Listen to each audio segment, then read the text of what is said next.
నా లైఫ్లో టైం అంతా వేస్ట్ అయిపోయిందని మీరు బాధపడుతున్నారు. ఆ దుఃఖం చాలా మందిలో ఉండడాన్ని నేను చూడగలుగుతున్నాను. ఒక కాకన్న ఉపయోగపడింది, చచ్చిన గాడిద దవడ ఎముకైనా ఉపయోగపడింది. నేను ఇంకా ఏమి దేవుని రాజ్యానికి ఉపయోగపడలేదే. నా లైఫ్ సగం అయిపోయింది, వేస్ట్ అయిపోయింది.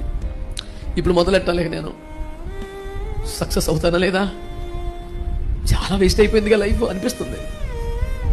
అందుకనే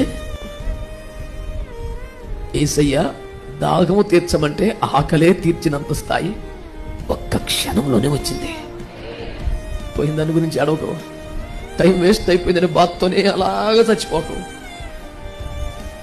ఈ ఒక్క రాత్రి ఆయన కాళ్ళు పట్టుకున్నా తెల్లారేసరికి నేను ఆయన తృప్తిపరచగలుగుతాను అని ఆశ మీకు వస్తే, ఆశ గల ప్రాణమును ఆయన